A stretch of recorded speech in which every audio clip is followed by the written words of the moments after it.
The 1980s were a bizarre time for the American automotive industry. It was a decade where the performance took a nosedive, designs became boxy and uninspired, regulations strangled innovation, and car companies experimented with ideas that often failed spectacularly. The US was coming off the gas crisis of the 1970s, which meant fuel economy and emissions laws became the priority, at the cost of power, excitement, and even reliability. Add in poor build quality, struggling domestic automakers, and some truly questionable decisions, and you've got one of the strangest periods in American car history. Let's dive into why the 1980s were such a weird decade for American cars and how it shaped the industry, for better or worse. The death of the American muscle car. The 1960s and early 1970s were a golden age for American muscle. Cars like the Dodge Charger, Chevrolet Chevelle SS, Ford Mustang Boss 429, and Plymouth Roadrunner were built for speed, power, and raw aggression. But by the time the 1980s arrived, everything had changed. Thanks to strict emissions regulations, fuel economy mandates, and rising insurance costs, muscle cars lost their bite. Horsepower ratings plummeted. The once mighty Mustang Mach-1 had turned into the anemic Mustang Duo in the late 70s, and while the Fox-body Mustang of the 80s improved things, it was a far cry from its high-performance ancestors.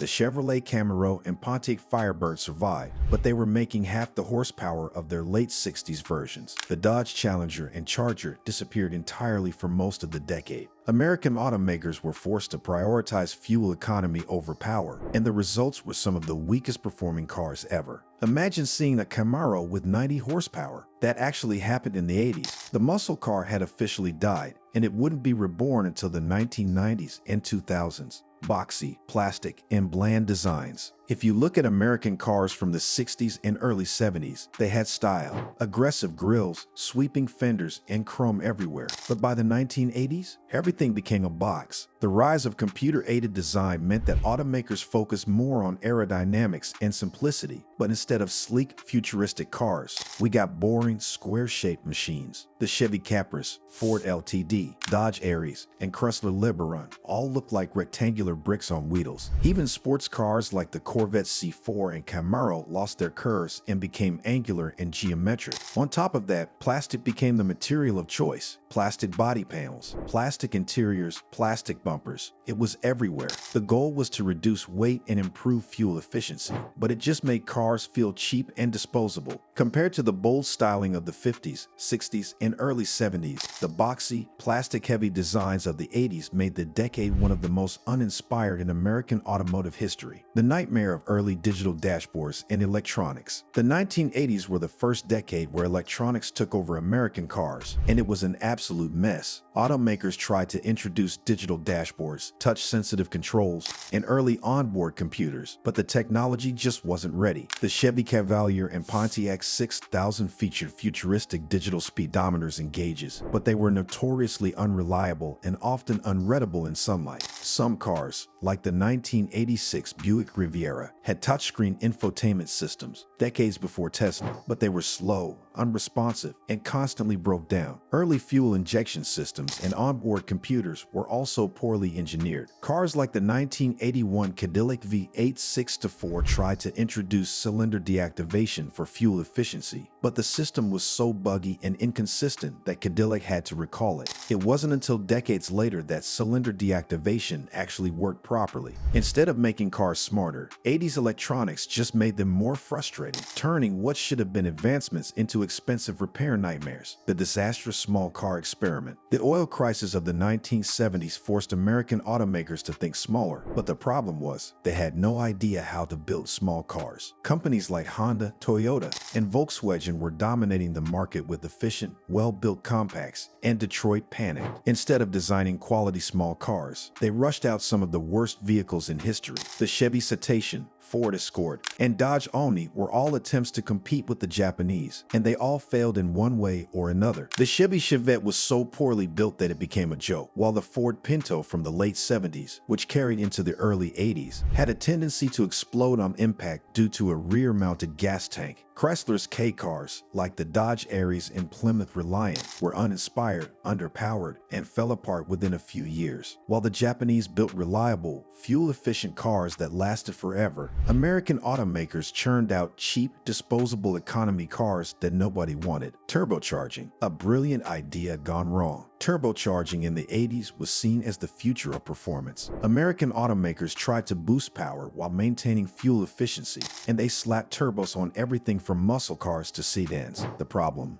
They had no idea how to make them work reliably. The Buick Grand National is one of the few success stories of turbocharging in the 80s, but for every Grand National, there were failures like the Mustang SVO, Chrysler LeBaron Turbo, and Pontiac Firebird Turbo. These cars suffered from turbo lag, overheating, and unreliable components that made them a nightmare to own. Turbo technology eventually improved, but in the 1980s, it was a mess of poor engineering and overpromised performance. The infamous GM diesel disaster. In an attempt to compete with fuel-efficient diesel cars from Mercedes and Volkswagen, General Motors rushed out their own diesel engines in the early 1980s. The result? Some of the worst engines ever made. GM's 5.7 liters diesel was basically a modified gas engine, and it suffered from constant head gasket failures, cracked blocks, and injector issues. It was so unreliable that many owners had to replace their entire engines within 50,000 miles. Instead of creating a fuel-efficient revolution, GM destroyed the reputation of diesel cars in America,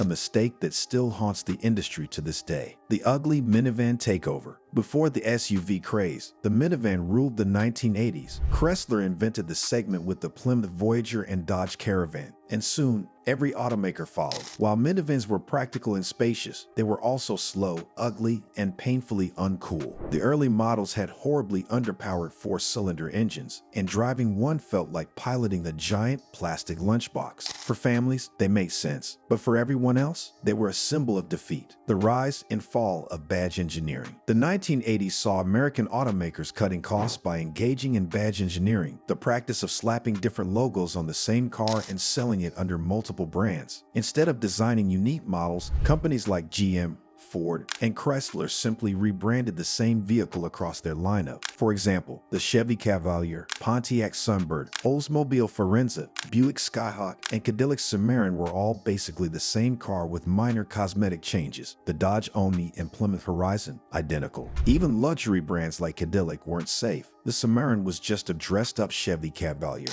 and it became one of the most embarrassing failures in Cadillac's history. Badge engineering led to brand dilution and customer frustration because people realized they were paying more for the same mediocre car with a different grille and emblem. It was one of the many short-sighted strategies that made the 80s a strange and often disappointing time for American cars, a decade of mistakes that shaped the future. The 1980s were one of the strongest decades in American car history, a mix of failed technology, weak performance, ugly designs, and embarrassing reliability issues. It was a time when Detroit was struggling to adapt, and while there were some highlights, like the Buick Grand National and the resurgence of the Mustang in the late 80s, the decade was mostly defined by failures. But here's the thing, the lessons learned in the 80s shaped the future. Automakers fixed their mistakes in the 90s and 2000s, and many of the failed ideas from the 80s eventually became mainstream. What do you think? Was the 1980s the worst decade for American cars? Or was it just a weird transition period? Let us know in the comments. And if you enjoyed this video, don't forget to like, subscribe, and hit that bell icon for more deep dives into automotive history. See you in the next one.